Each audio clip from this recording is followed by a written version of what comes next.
Інститут екуменічних студій Українського католицького університету у співпраці із фондом Конрада Аденауера в Україні запрошують на вебінар «Екуменізм і миробудування. Досвід Північної Ірландії». 14 грудня о 17-й годині доповідач отець Том Лейден, настоятель єзуїтської громади Белфаста. Респондент – доктор Тетяна Kyselova, голова Центру досліджень, медіації та діалогу. Національний університет Києво-Могилянська академія. 14 грудня о 17-й годині. Zoom. Реєстрація на сайті ecumenicalstudies.org.ua.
We should be dedicated to Ireland. Now, those of you who have attended already know the method we are trying to use to reflect about Ukraine. We call it defamiliarization. So we look at foreign cases of conflicts or peace building. We look at how churches approached it, maybe were guilty of it, maybe try to promote reconciliation, and we try to, if possible, compare it to what is going on in Ukraine and hopefully to draw some lessons. It's not always possible. Sometimes we discover the cases are so different that our own, that we can't really copy paste the instruments they have been using. But in any case, I think this defamiliarization, this creating emotional, epistemic distance between what is going on in Ukraine and foreign cases probably helps us to understand with less emotions the way conflicts, wars, and peace can be approached. So today we will be talking about the Northern Ireland, and we have an excellent speaker and an excellent respondent to finish the series. Northern Ireland is interesting because the case helps us to understand how the dispute on power can have religious colors to it, and how some political conflicts and disputes can be at the same time religious ones. Our key speaker today is Father Tom Layden from Belfast in Ireland, in Northern Ireland. He is the superior of a Jesuit community in Belfast, and he is a former provincial of the Society of Jesus in Ireland, which, as he just explained to me, encompasses both Northern Ireland and the Republic of Ireland. So the island. Father Tom Layden taught in Belvedere College in Dublin, in Regis College in the University of Toronto, and is now back to Belfast for his third time, if I remember correctly, and is also in charge of ecumenical relations for the Jesuits in Ireland. So he will speak for 20 minutes, and then we'll have a respondent, Dr. Tetiana Kyselova, who will analyze the case of Ireland from Ukrainian perspective and perhaps comment on some instruments that can be used in Ukraine. Dr. Kyselova has a PhD in law from the University of Oxford and is a docent, a professor at Kyiv-Mohyla School of Government, named after Andrei Meleshevich at the Kyiv-Mohyla National University in Kyiv. So the floor is yours, and I'm looking forward to what you will say and to our discussion that will follow. Thank you very much, Pavlo. I'm just noting the time at which I am starting so that I will not speak too long. The conflict in Northern Ireland, 1968 to 98, was mainly ethno-nationalist, but it had significant religious overtones. It was more about identity and political power than religion. But the reality was that those who self-identified as British and wanted to remain part of the United Kingdom were largely Protestant, and that those who self-identified as Irish and aspired towards a united Ireland were largely Catholic. The fact that political aspirations coincided with religious identity brought a religious dimension to the situation that might not otherwise have been there. It also sometimes brought a certain religious fervor to the way in which individuals and groups sought to bring forward their political causes. How did the churches do in this situation? There are different views on this. Some say they could have done a lot more to promote peace, while others acknowledge that the churches played a significant role in bringing together some of the opposing protagonists into conversation with each other. The truth, I believe, is that the churches did a great deal more than is generally appreciated, both in the years of conflict and in the years of peace afterwards. Pavlo, are things okay as regards my speech and pace? Good. Supporting peace. The leaders of the four main churches in Northern Ireland, Anglican, Catholic, Methodist, and Presbyterian, met together, issued joint statements on the situation, and were seen together in public long before the main political parties did anything similar. At local level, there were clergy fellowships meeting regularly, concerned about the impact of the ongoing violence on their own congregations and on the wider society. It was well known that the churches were opposed to violence and that they encouraged their members to pursue their political aspirations through peaceful methods. They were worried about the impact on society of the cycle of violent attacks and reprisals. At the same time, the churches knew that true peace had to be more than the absence of violence. It had to be built on justice, equity, full civil rights for all. While the violent actions of paramilitary groups were condemned, individual clergy were willing to meet behind the scenes, away from the public eye, with paramilitary leaders to hear what they had to say and to encourage them to use political rather than physical force methods to pursue their objectives. Only looking after their own. It was sometimes claimed that the churches acted like tribal chaplains, looking after the spiritual needs of their own part of the community and not attending sufficiently to the wider needs of the conflicted society in which they lived. This was a somewhat unfair criticism, as the clergy had to provide for the pastoral needs of their own congregations. Doing this gave them a credibility in their own part of the community, which they otherwise would not have had. I recall being advised when I was beginning my ministry in Northern Ireland that I needed to have pastoral work in my own Catholic church tradition, as well as establishing links with other churches.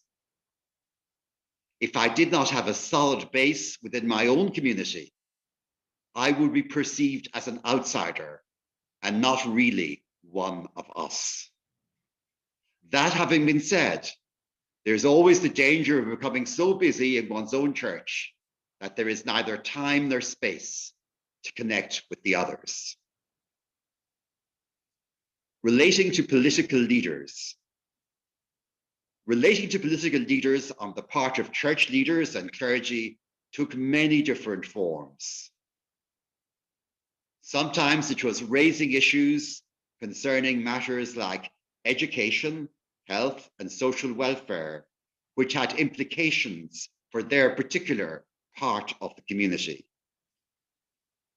Other times, the discussion was more focused on the troubled situation in the region and how steps could be taken to make possible effective regional government by local politicians.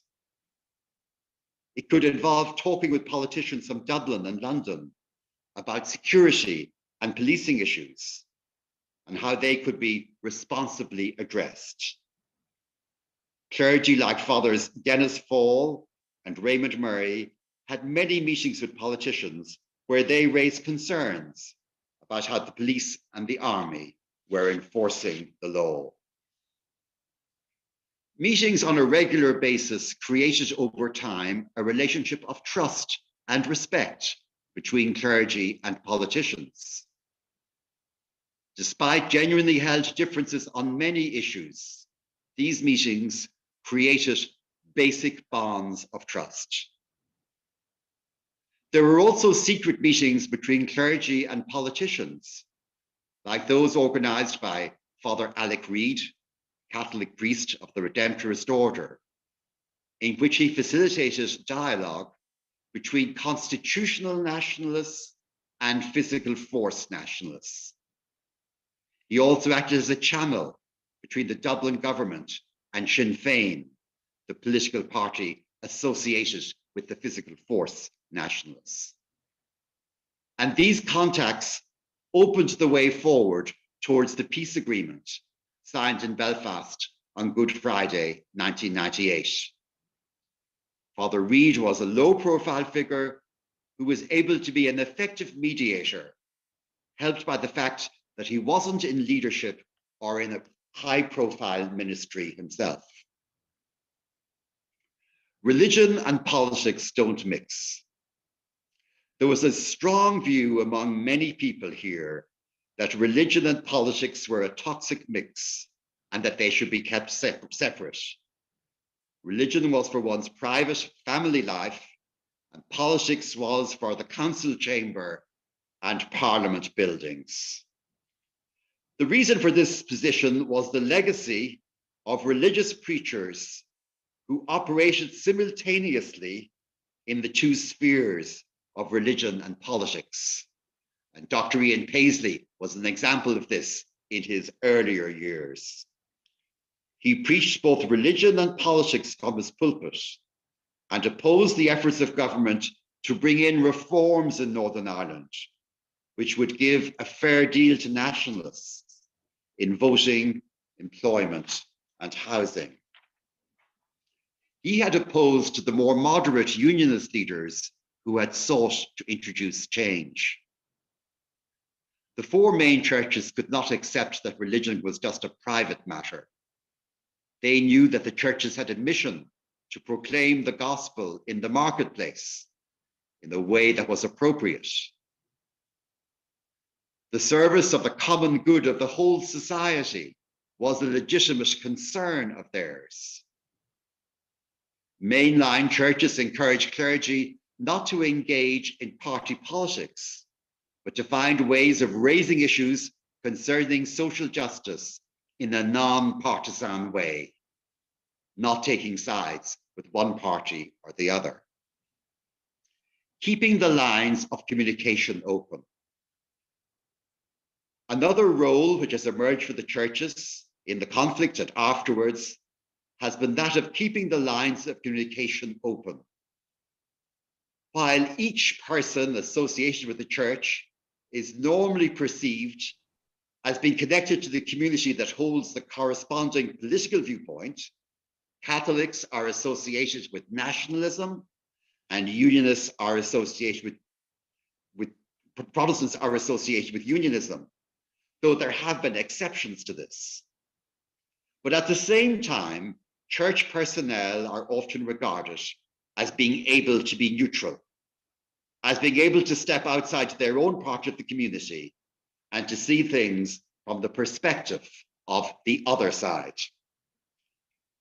A particular instance of this took place in December 1974, when a group of Protestant clergy from Northern Ireland held secret talks with the leadership of the Irish Republican Army, the IRA, in an effort to bring about a ceasefire and to see if an accommodation with the British government could be reached. The talks resulted in a temporary ceasefire. The clergy were able to be honest brokers in the discussions. They disapproved of the use of violence by the IRA. They would not have desired a united Ireland themselves. But despite this, both sides were able to meet and engage in meaningful discussion. Another example of clergy keeping the lines of communication open was the discreet presence of Presbyterian minister Reverend Roy McGee among loyalist Protestant paramilitaries in the lead-in to their ceasefire in October 1994. They appreciated his integrity and his way of being respectful in his dealings with them while maintaining his own independence. I had a personal experience of being in the position to keep lines of communication open in summer 2005.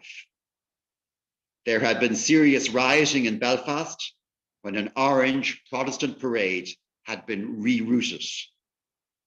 Some supporters of the parade engaged in stone throwing and petrol bombing. Some loyalist paramilitaries opened fire and shot at the police and the army. Order was restored, but there were fears the violence would be repeated. I said to a journalist friend that I had great difficulty in understanding the strategy of the paramilitaries.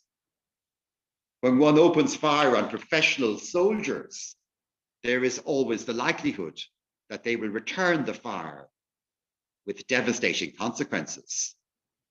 Why would they take this risk? And the journalist replied, "Why don't you ask them?" I wondered aloud if they would be willing to speak with me. He put me in touch with a politician. We spoke by phone, and it soon became clear that this meeting would happen. On the day I met with one of the local paramilitary commanders, I went to the politician's office.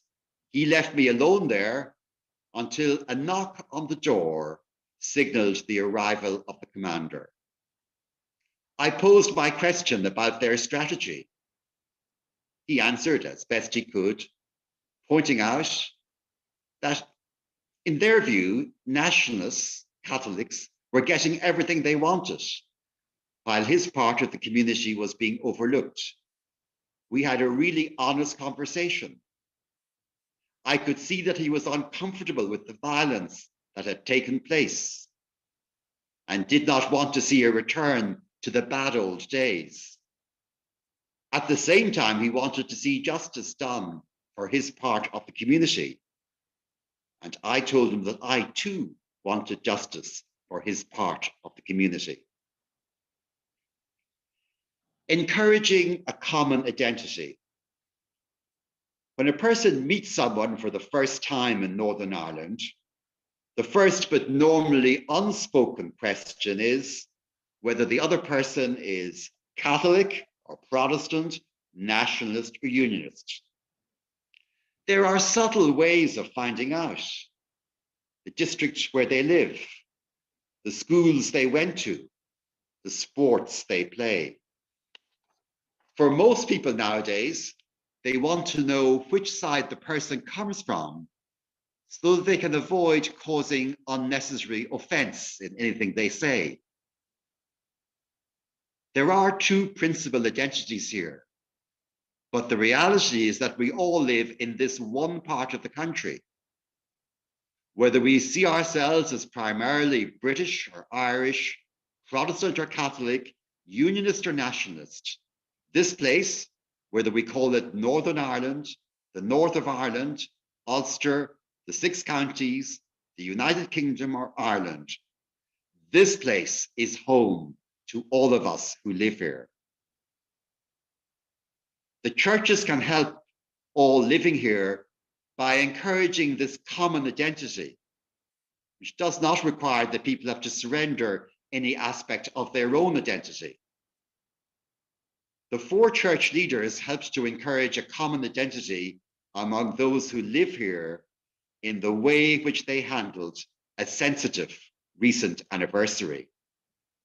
This year, 2021, is the centenary year of the formation of Northern Ireland.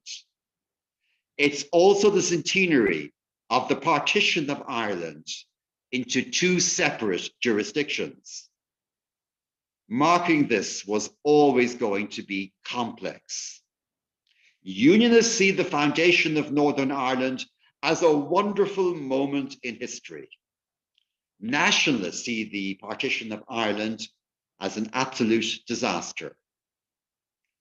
The church leaders organized a service in the Anglican Cathedral in Armagh, which recalled both the formation of Northern Ireland and the partition of Ireland. We were invited to remember the past century in a prayerful way, respecting the beliefs of the 2 traditions.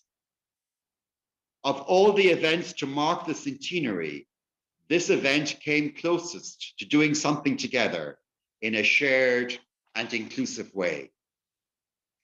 The churches took the lead in doing this.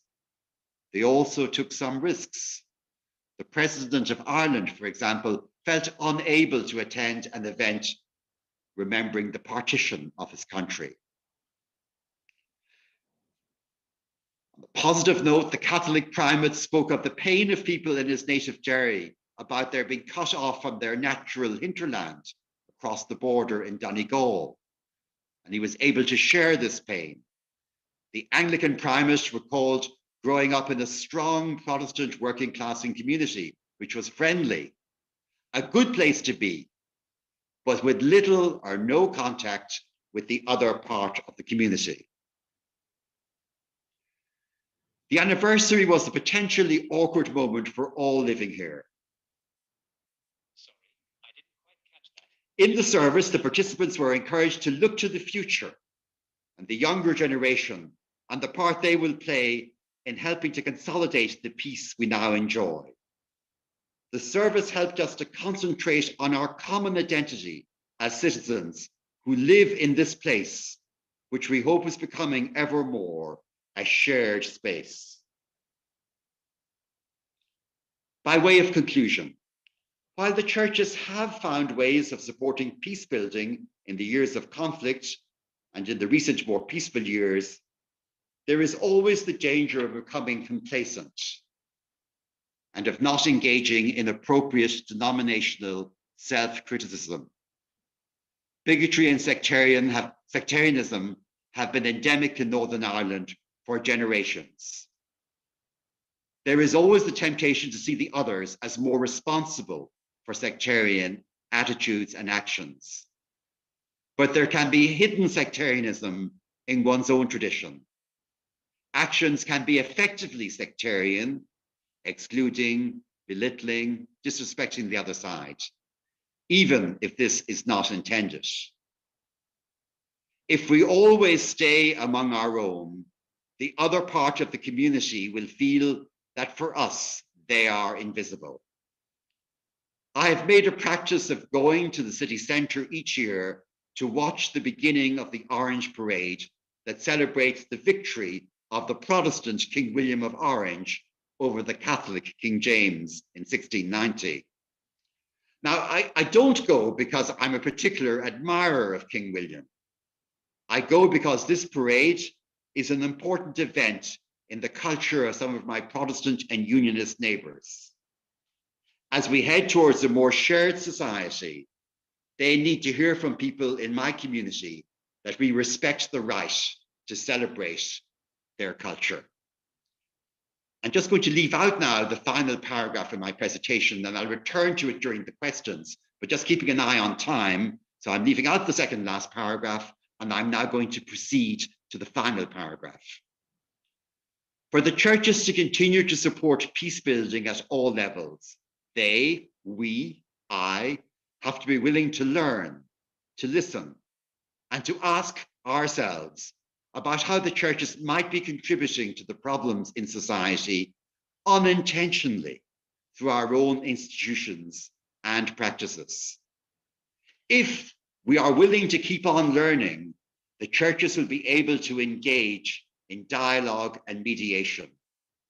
But if we do not foster this humility in ourselves, then we will not be able to make a helpful contribution. All the time we have to be saying, we are part of the problem. How do we need to change to become part of the solution? Thank you very much. Thank you very much, Tom, for your paper and witness. And I must admit that we never had a more punctual speaker than you. So thank you very much. But Tetiana, the floor is yours.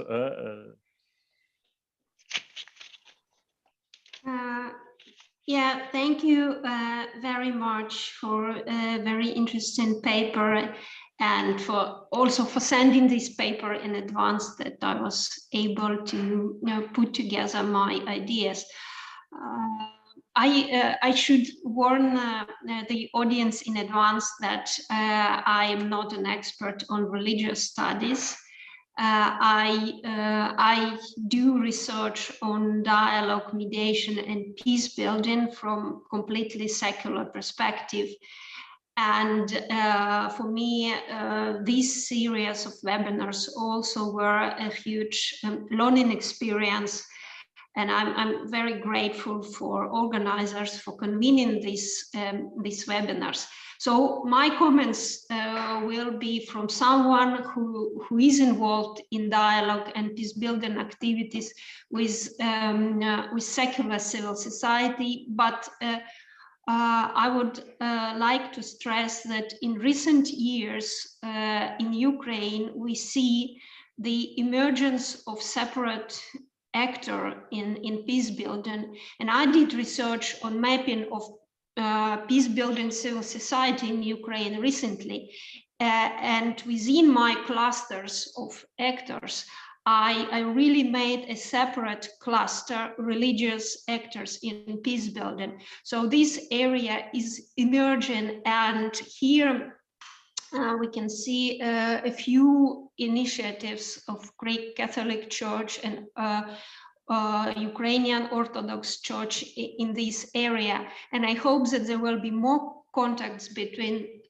secular civil society working in peace building and religious actors. And I think these webinars also may do such a bridge. So now I would like to comment on the few aspects that Father Layden raised in his speech and paper. As Pavlo said, I'm trying to contextualize the certain lessons learned in Northern Ireland context to Ukrainian situation, and again we find that the armed conflict in Ukraine, the Russian-Ukrainian war, is so unique that it's really hard to find similarities. Yet I was working hard to have perhaps some parallels. One of the commonalities that and aspects which were stressed by Father Layden was that churches in Northern Ireland truly felt themselves as the part of the problem, as also responsible to a certain extent for the violence and for the conflict. And he beautifully demonstrated how churches have overcome this perhaps feeling of guilt and moved to active contribution to resolution of the conflict. So this process from becoming a problem to becoming a solution, I would like to hear more about, and in specifically about how Northern Ireland 4 churches were able to come together and to have the statements by the leaders of the churches and to condemn violence. Obviously, there was a hard process beyond the scenes that Father Layden didn't speak much about, but that's interesting for us because our churches are nowhere close to any consensus in terms of the armed conflict.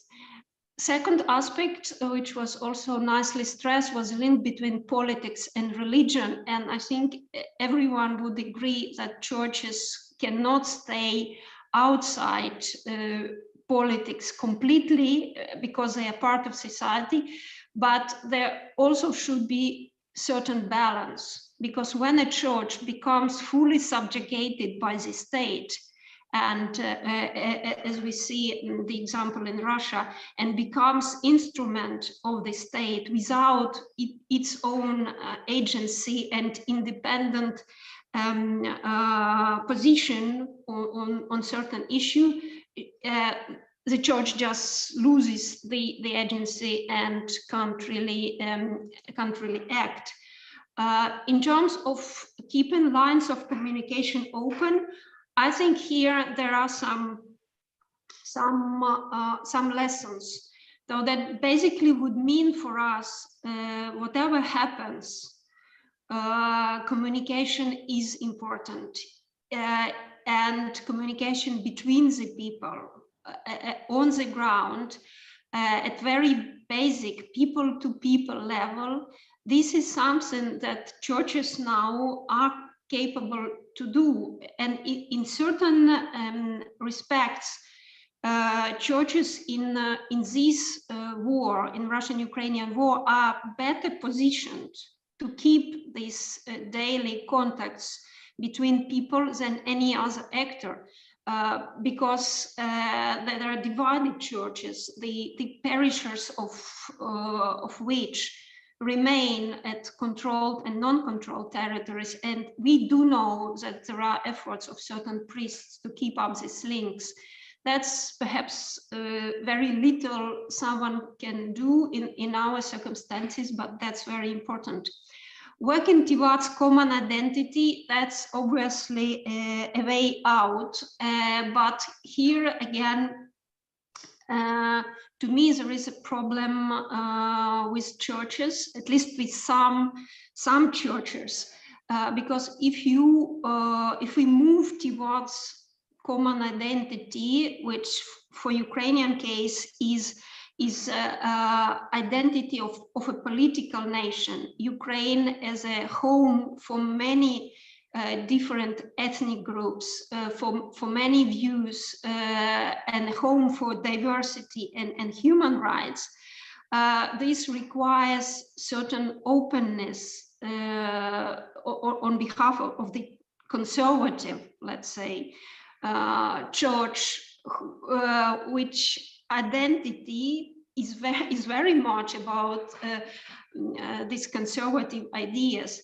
So there might be certain problems in recognition of diversity by certain churches, and there's lots of work to be done. What general conclusion I make from what Father Layden presented to us is that we are, of course, at different stages of the conflict cycle. And for Ukraine, a lot of good lessons from Northern Ireland are not applicable. Working at the high level for political settlement of the conflict is not possible, simply because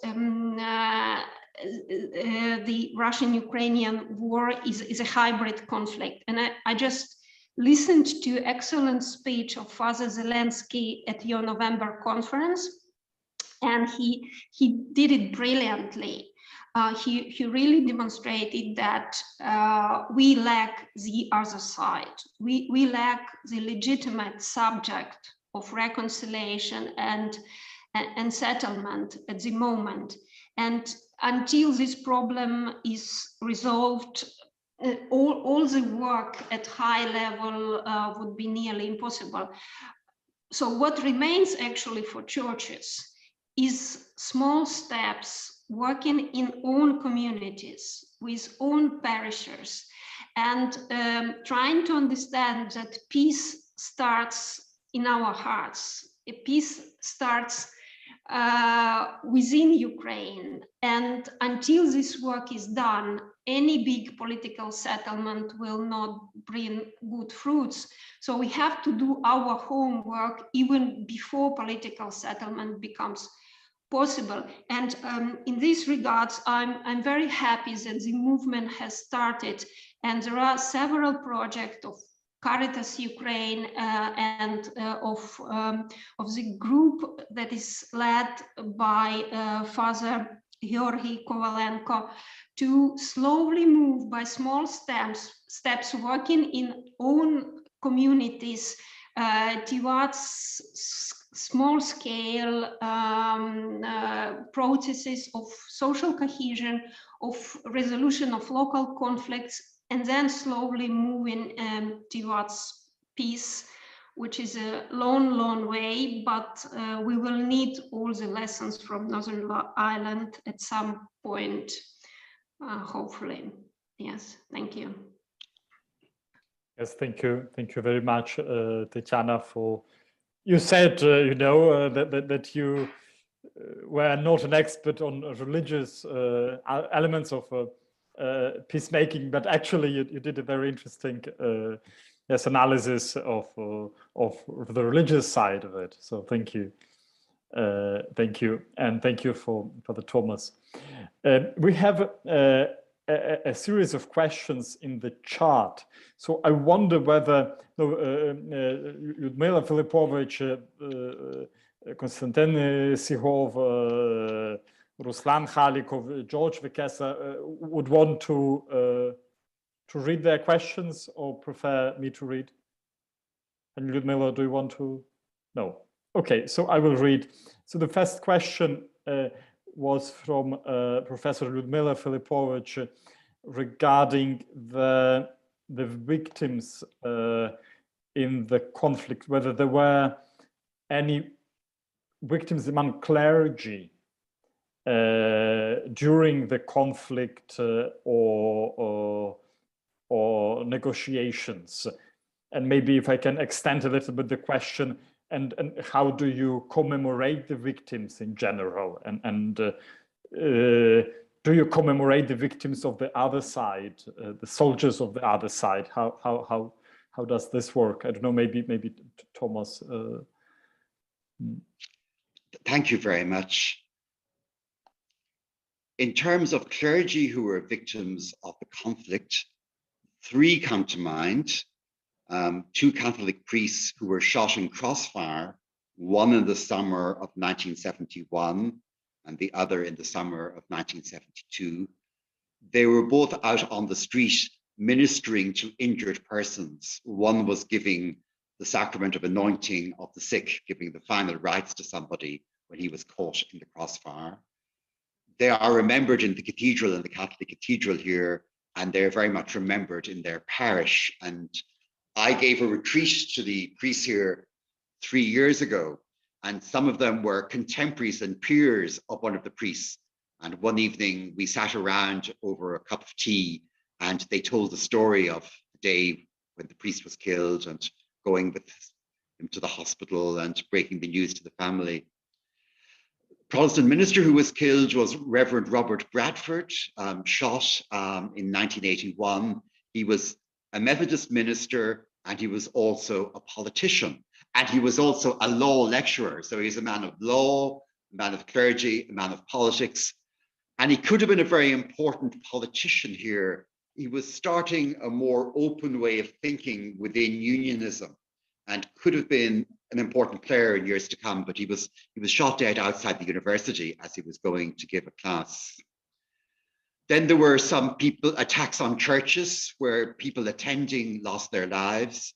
One on a Protestant church in Darkley in County Armagh in 1983, and then some attacks on Catholic churches, including one in St. Bridget's here in Belfast, in South Belfast, in the university area, where 2 people died. But Lumilla's question really focuses on maybe the most difficult issue we have coming out of the Troubles, and it's how we deal with the legacy, how we deal with finding out how people were killed, in what circumstances, and should people be arrested now for shootings that happened in the 1970s or bombs in the 1980s. And many attempts have been made to address this. It wasn't addressed directly in the Good Friday Agreement, but there was a subsequent agreement, the Stormont House Agreement, that tried to deal with it. There was a committee set up some years ago with a former Anglican primate and a leading Catholic layperson who had worked in the human rights area, and they came up with recommendations. But there is disagreement in society here. Speaking for myself, in November, when we remember the faithful departed, I always try and remember all those who have died in the conflict. It's challenging how you do it theologically, because Presbyterians don't believe in praying for the dead, but you can remember people and give thanks for their lives.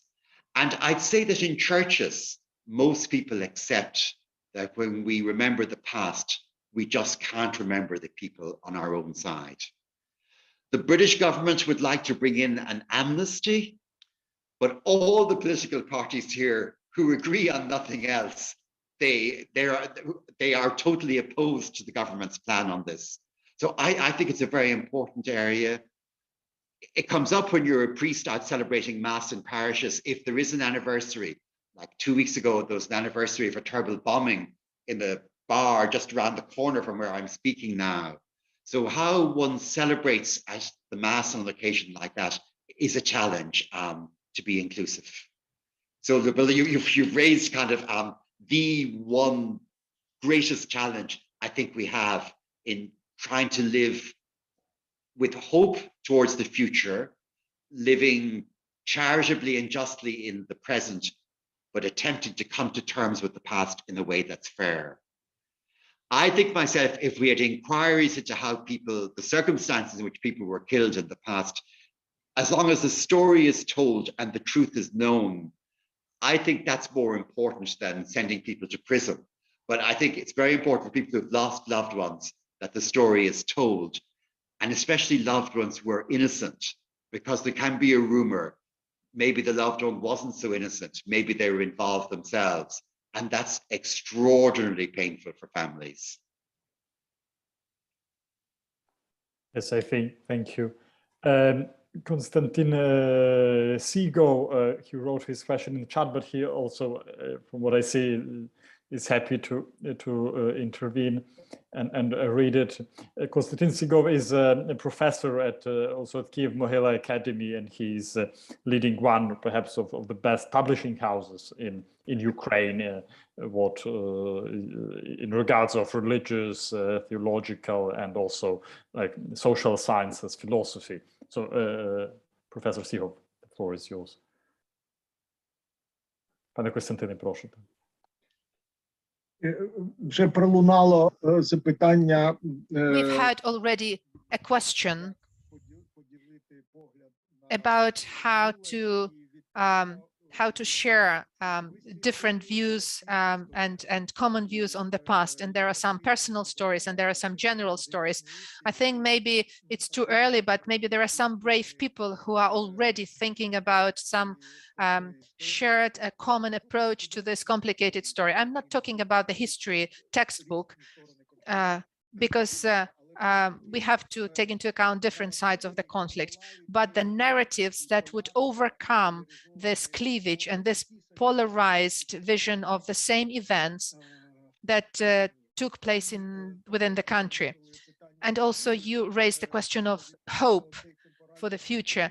So this temporal dimension is oriented not only into the past, but also into the future.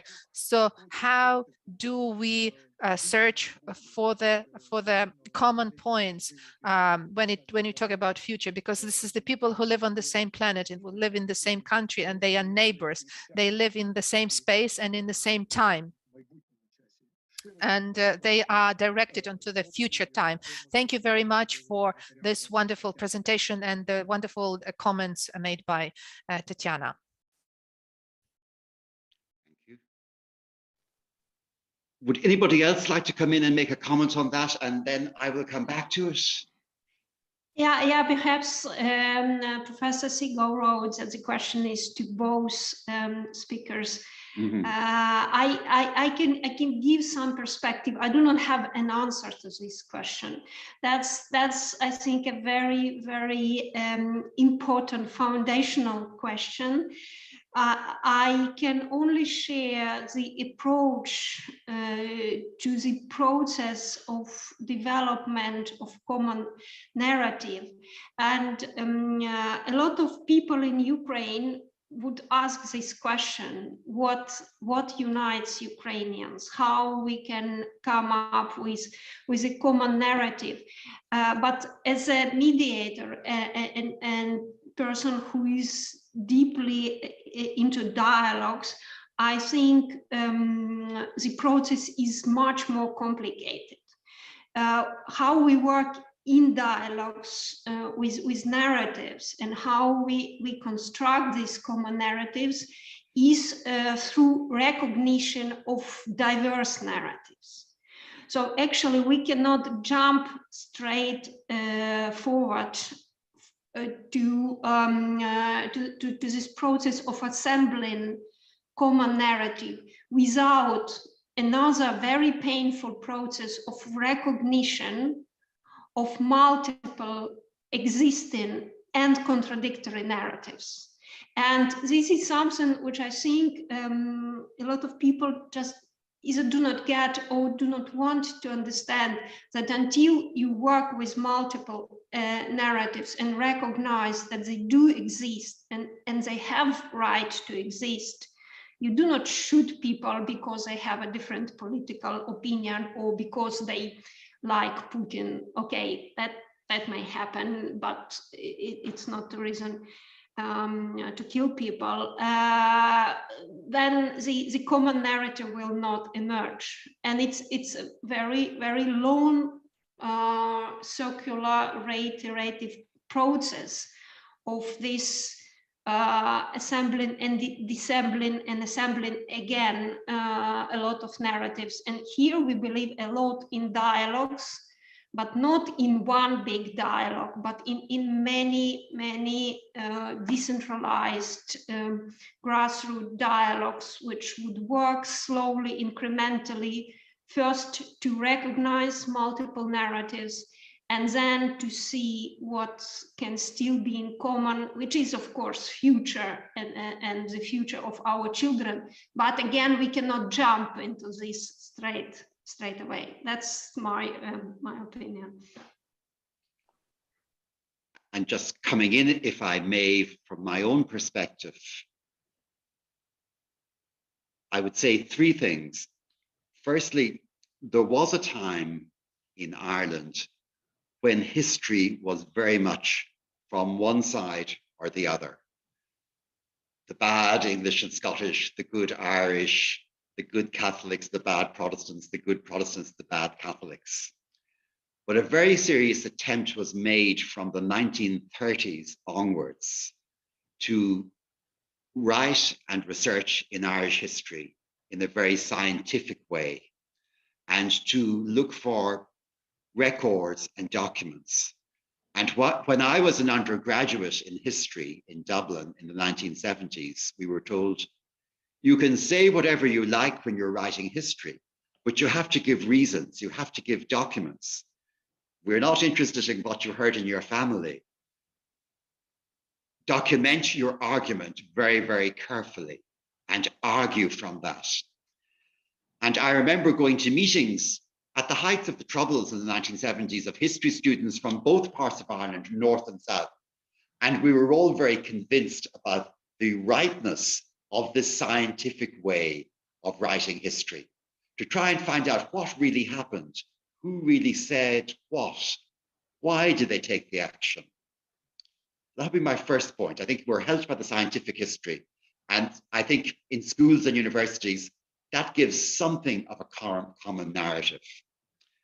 The second point I would make is that when I first came to Belfast as a young university student in 1976, and I worked in different parts of the city, I had learned wonderful things in the university about the common narrative, but every part of Belfast I went into had its own local narrative.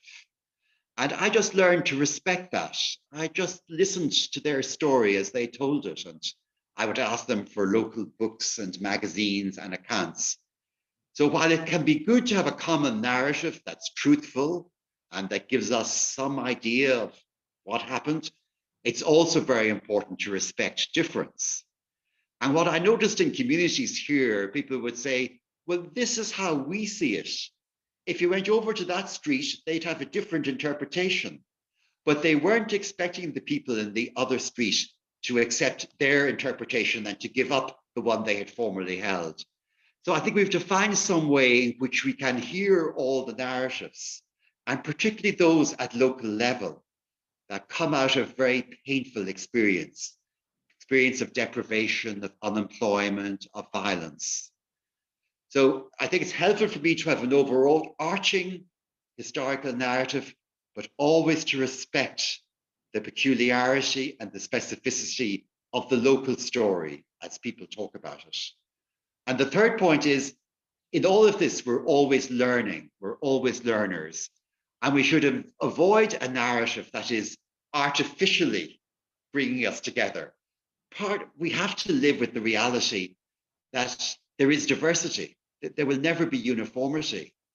And the Good Friday Agreement, when operated fully, gives both Unionist and Nationalist, British and Irish, Catholic and Protestant, the right to be themselves, but where they operate together in the larger society to find ways of serving the good in education, in health, in social services. So I think it's that combination of looking for something that would bring us together, we know the truth, but also respecting the local difference. Yes, thank you. Thank you very much. And it's, I think we can continue this discussion because I find it also very interesting. I remember Ernest Renan's, yes, a famous phrase that like a nation is a community that has forgotten some part of its history, yes, that he says like the historical error is an essential factor in creation of the nation.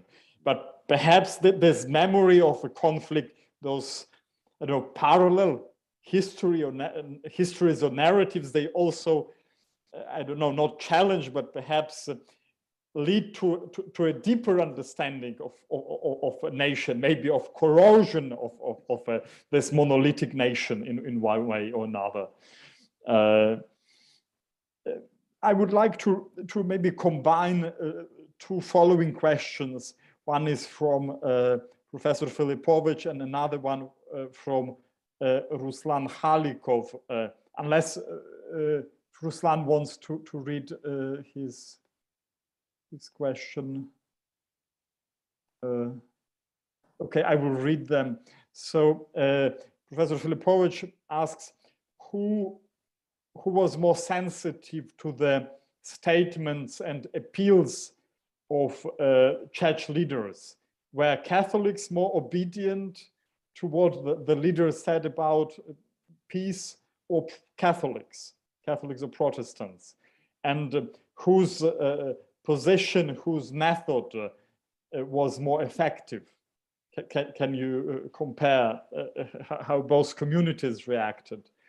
And the question of Ruslan Haliko, which in a way goes in the same direction, but his question is more about the international reception or response to initiatives by Irish clergy from other countries.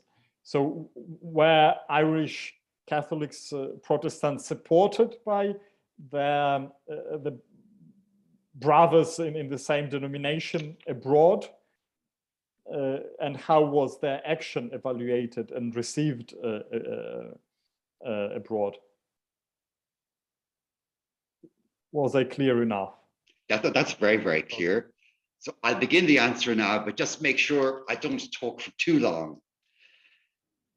In terms of the church leaders and their statements, I'd say the activists on both sides, both Protestant and Catholic, were always very good at respecting the clergy and the church leaders, but saying they're nice people, they're good people, but they don't fully understand the complexity of the situation. They don't know why we have to keep the violence going. Many of the IRA would have been very faithful Catholics. They would have gone to Mass every Sunday, and they would have obeyed the church in all things except the armed conflict. And there was a tradition of that happening going back to 1867, 1916, 1919, 1921, 1923. The great Eamon de Valera, the well-known Irish leader, he would have done things that he knew the church didn't approve of in terms of his political action and his political support. So there's a tradition of independent mindedness.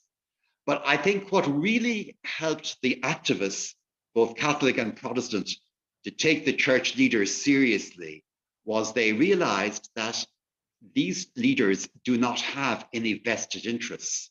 It's not as if they have lots of money or lots of political power. And when they speak about peace and the desirability of peace, they're articulating a desire that's there in their own community. So I think it was the sincerity of the call from the church leaders that in its own way and time evoked a response. It's hard to know objectively what was happening because so many of these meetings happened behind closed doors. But I would say that at all times, there were some Catholic priests who had contacts with the IRA and with Protestant paramilitaries, and there were some Protestant clergy who had links with people in the IRA and in the Protestant organizations.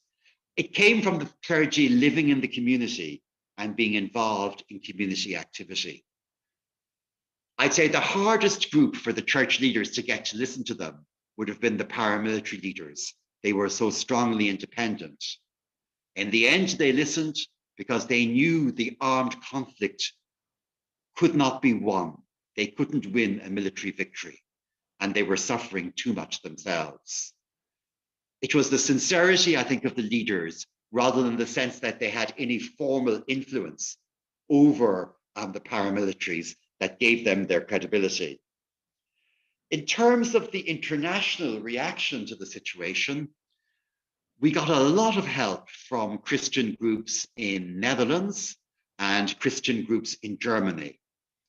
I suppose because Netherlands had Protestant Catholic parallels, not leading to violence, but groups would come over from Netherlands of Catholic and Protestant, and they would invite young people from here to go over to the Netherlands. We got a lot of support from Germany, and especially financial support. Again, German Lutherans, German Catholics would come together, would spend time, would subsidize schemes for young people in the summer, both at home and abroad. And all of the churches, Catholic and Protestant, were really helped by our missionary dimension. That we had many of our clergy who were working abroad in India, in Africa, in South America. And the experience of visits from clergy from these other places and our people going abroad to spend time there often opened up in individual clergy the ability maybe to be more into dialogue rather than into condemnation. We also got a lot of help from the United States, partly because Irish Americans had sympathies with nationalists, but also because church groups felt over there they would like to help the situation. And Catholic and Protestant clergy went to America together to ask people there not to give money to paramilitary organizations for arms for here, and tried to speak to them about the complexity of the situation and encourage them to give money to groups who will be working for a peaceful resolution. Is that okay? Yes, thank you very much, Tom. There is a question, but I think that this time Tetiana might be better at answering it, from George Vekesa from Kenya. So he has a couple of comments. He says in a message he sent in chat to me directly, I see the need for churches to take a common position when it comes to peace-building initiatives. A very good case of Ireland, where it is not about Catholics and Protestants because they are all part of the same society. He also says that it is good that churches can be separate from the state, and this allows them to be better contributors to peace building. And I think Tetiana already mentioned it, that some difficulty in dealing with the Russian Orthodox Church is that they are so much linked to the Russian government. But the question from George is, how has Ukrainian church community conducted itself to ensure they don't become instruments of the state when it comes to conflicts? So are Ukrainian churches independent enough from the state in order to avoid becoming instruments of the state and contribute to the conflict? Tetiana, I don't know, would you feel? Yeah, I will try to answer. I think you need to understand the landscape, and there is no Ukrainian church community as the question is formulated. There are different churches and in different denominations, and same as Northern Ireland, actually, in Ukraine, it's important to understand when you talk to people, what church? Orthodox Church, but which Orthodox Church? Moscow Patriarchate or Ukrainian Orthodox or Greek Catholic, and then each church would have different policies, and here we get to church politics, which is enormously complicated question, and I'm not the expert on, but I do understand that it's different depending upon which church.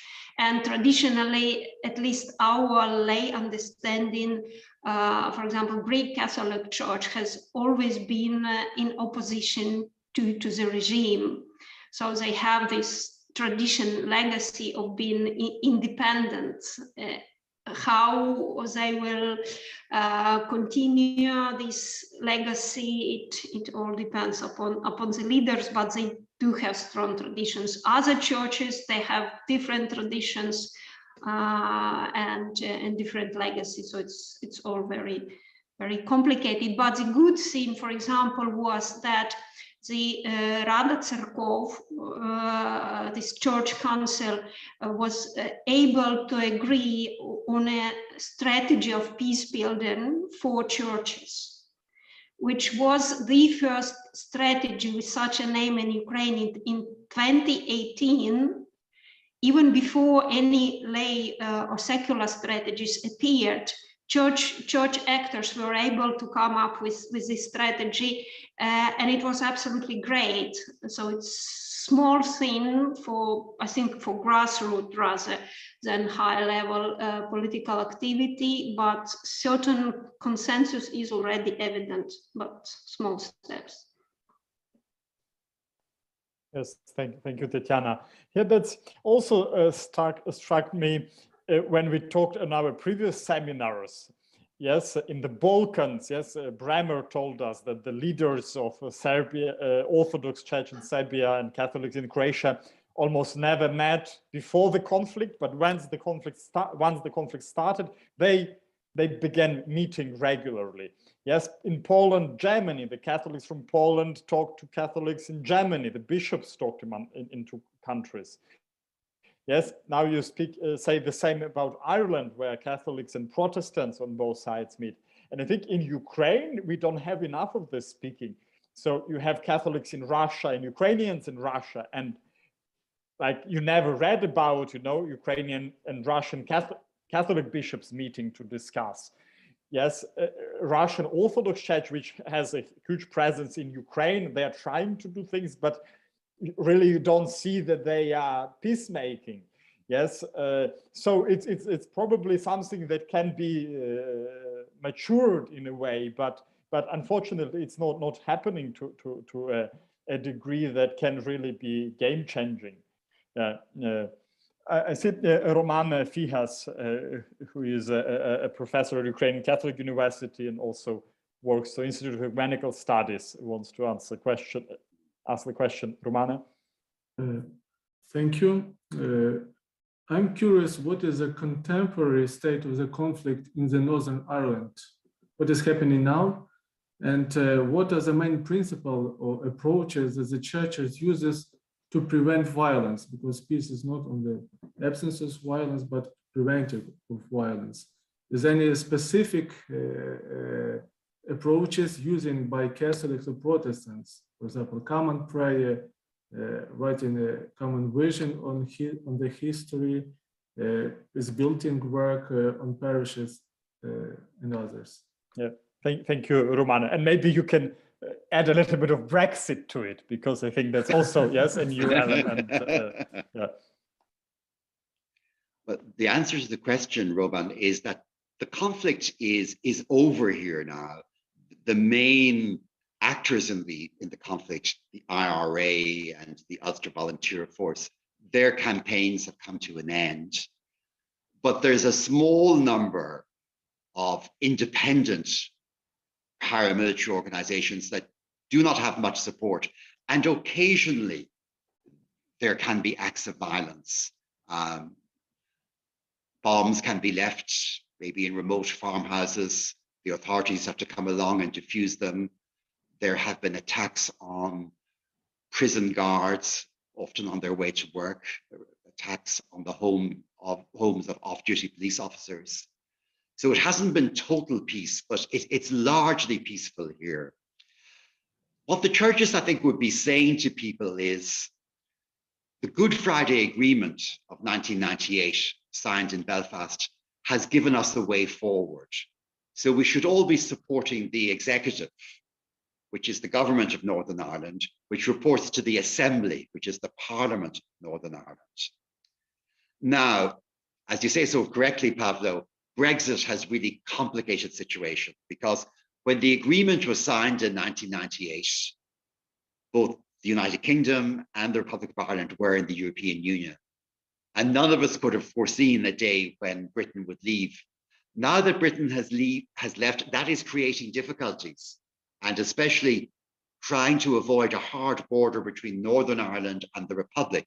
And there's been a need to put in certain economic tariff borders on the ports, the seaports between Great Britain and here. And that has given rise to criticism in the unionist community. And there have been some acts of violence. The acts of violence have taken the form of burning buses. Like in the past 3 months, I think 3 buses have been burned. What happened was the bus company cancelled the service for a number of evenings, and that brought the attacks to an end. The difficulty with Brexit is that the protocol which has been set up between the European Union and the United Kingdom to deal with the fact that Northern Ireland remains in the common trade area, even though we're not in the European Union, plays on the insecurity of unionists. The Good Friday Agreement has given the unionists a guarantee that as long as the majority of people here want to stay in the United Kingdom, that will be respected. But there is in some unionists a very deep insecurity. And they look at the border protocol and they see that as beginning a process of imposing a united Ireland on them. That isn't actually the situation. And their leadership needs to be responsible and needs to point that out. I would say that among the clergy, both Catholic and Protestant, people were happy about being in the European Union. I'd say most clergy are sad about the fact that we've left the European Union. I think we'd be very anxious that the current situation would be managed very professionally, and that all the various authorities, the UK government, European Union, the Dublin government, that people would do their best to come up with ways of moving forward that can respect the very complex realities that we have here in this polity. In terms of prayer together, Roman, we have the Week of Prayer for Christian Unity that will be coming up in January, and there will be services in the main cathedrals. I noticed since I returned here in 2017 that there are groups that meet for prayer, cross-community groups, often led by lay people. And there's a lot of energy around those. But those kind of events now tend to take place at local grassroots level, and they tend to be better attended than, if you like, the showcase events that will happen on official occasions, like during the Week of Prayer for Christian Unity. A lot of where I live in North Belfast, we have just down from us the 174 Trust, which is a social and community centre in a former Presbyterian church. And there once a month, there's a gathering of local clergy and church leaders. They come together for prayer and for a breakfast and for a chance to talk about things like Brexit, COVID, how we're dealing with the past, and local issues. Roman, I hope that goes some direction towards answering your question. Thank you. Yes, thank you very much. Tetiana, do you want to comment now? Okay, I think we are running out of time. So I would like to thank both of our speakers, for Thomas and to Tetiana, for their excellent papers and comments, and to all the participants for their discussion, which I found very, very interesting. First one announcement, on the 21st of December, there will be a seminar on reconciliation and the role of religious communities in the reconciliation. It's a project which is led by Father Georgi Kovalenko, who was already mentioned here, with some partners. Professor Sigo is one of the partners, and the platform Dialogue for Peace and Safe Reintegration. So the seminar will take place on the 21st of December at 5 p.m. At the Theology Faculty of Ukrainian Catholic University in Lviv. If you are interested in attending, you can write to Roman Figas, and I am putting his email here in the chat. Then I would like to thank to our interpreter, Helena Pastuszuk, who made our dialogue possible. Дякую, Helena. To the PR manager, Marta Bilska, to the technical support, Oleg Vanyo and Sergei Yaroshenko, and of course to Irina Kitura from the Institute of Ecumenical Studies, who was coordinating everything. both for this webinar and for the previous 5 or 6 that we had. I would like to particularly thank also Konrad Adenauer Foundation for their partnership in this project.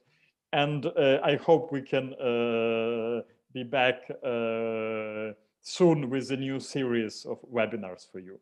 So thank you very much. Have a nice evening, all of you.